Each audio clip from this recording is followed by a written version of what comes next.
Welcome, one and all, to the K.O.E. Nation for a very special Scotch whiskey review here at the K.O.E. Nation. I am the devilishly handsome outlaw himself, your king of extreme, Phil K.O.E., the Lord of the Scottish Highland, here to give a Highland single malt Scotch whiskey review, here with my indomitable broadcast partner, the one, the only, excited, Tony G. Like, share, subscribe. Oh, this one's gonna be good, T, because this is another travel exclusive from the Dalmore. And oh boy, howdy. This is one of the final pieces to an almost complete collection here. So the Dalmore Trio, the new travel exclusive series, and it also comes in this awesome liter bottle. So I'm gonna let you get into the back there, T, and don't hit me with the palate yet. If I may. A royal heritage. You're probably familiar with this one by now, folks. Bestowed in 1263 by the King of Scotland, the Royal 12-Point Stag proudly adorns each bottle of the Dalmore, encapsulating the distillery's regal legacy. Hang on. Ooh. Little soft, little soft. Soft and subtle. The art of the Dalmore. For over 150 years, the Dalmore has set the standard in multi-cask maturation. Carefully compared, spirit, and hand-selected casks from the world's finest bodegas and wineries are expertly curated to create a sumptuous and layered whiskey of legendary fitness. The Trio. A captivating single malt, beautifully orchestrating the influences of first fill ex-bourbon aged Pawnee port and exclusive Methuselah sherry cask finishes.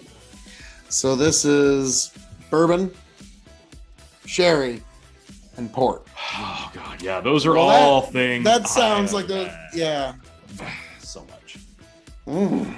Okay, that's very soft cherry. I was thinking wine. That's probably the port though that I'm getting. Yeah, soft cherry, but very soft. The port comes through for me. But I'm a sucker for port. Yeah. What can I say? I'm kind of a sucker for sherry, so sherry, Porto, let's call the whole thing off. Boy, didn't take much time on the nose there, Phil.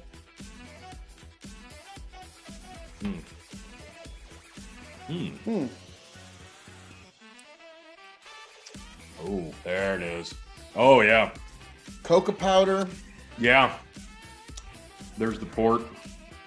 Yep, the port's on the back there. But you get the coca powder first. That slowly intensifies. At first, it's incredibly light, and then it gradually increases, and then in comes the port. The finish, I get maybe a little bit more of the sherry on the finish. Yeah. Now, I'm looking forward to putting this one up against, I believe it's Valor, because the cask aging is pretty much the same. Well, it's not the same because they age a standard Dalmore and then they add a little bit of port finishing.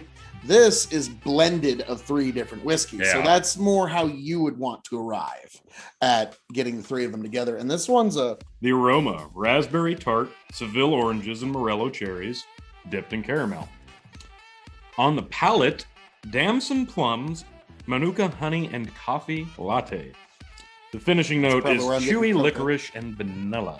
That's probably where I was getting makes sense. But yeah. And the vanilla and the licorice, again, that just kind of comes across as wine to me. On the end. This is delightful.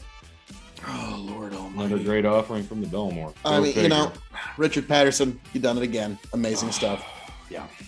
How are we grading this? We're going to grade this as a single malt Scotch on a 5-star scale. All right. As a Scotch on a 5-star scale. Okay. As a whiskey on a 5-star scale. Yep. It's shelving, and then the secret 5th question. 5 stars, for those who don't know, means you need to have this before you shuffle off this mortal coil. And half star means, you can leave it behind. So, Tony, as a single malt Scotch, how do you grade this? I will give this a 3.75. Why do you say that, sir? It encompasses everything I love about the process of making a single malt. Like you said, bourbon, sherry, port, across the board. It's wonderful. It's just a little bit light.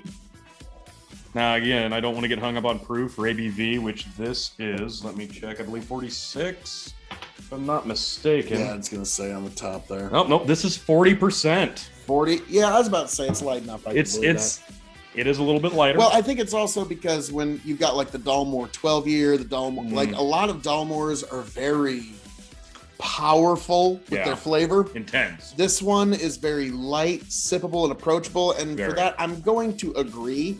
375 is a single malt Scotch. Yep. Now, as a Scotch whiskey, I'll go 4 because this has got a great flavor. It hits home run on everything I like about Scotch. So, yeah, simple enough. It's a little light again, but no, the flavor profile is absolutely fantastic. Mm-hmm. I'm going to disagree, but only just, and I'm going to give it 375 again. I had a feel.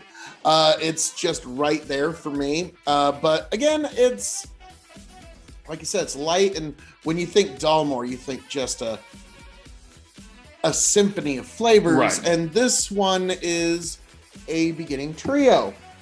Hey, who would have thunk it? But so, as a whiskey, Tony G. As a whiskey, go 375. You know, you could almost mix this one. You could, any actually. Dalmore, like if you were going to mix it, this one would be one you could actually do it with. Yeah. Now, you remember USD what this one cost? I believe this one was right around 80. Okay, 80. Give or take. All righty. So, and we will get there, folks. Yeah, I'm going to agree. 375. For me, this is a 375 whiskey through and through.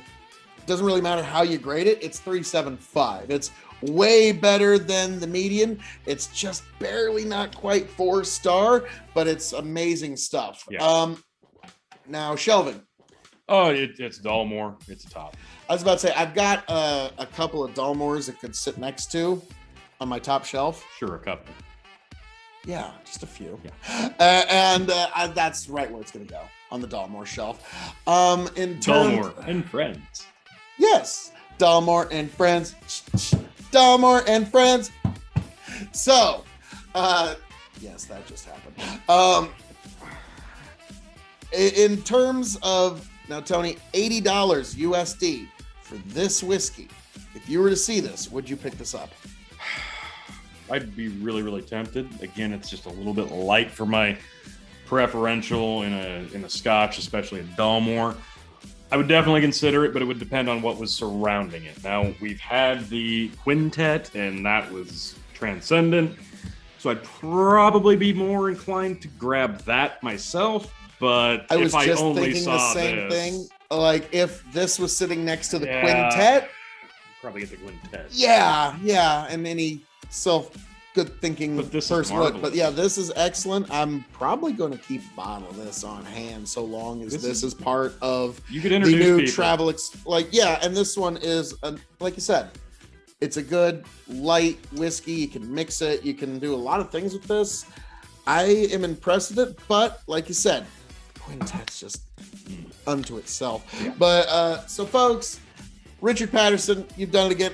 Tony, you just always finish your vegetables at the beginning of the end of all of these. Like a good boy.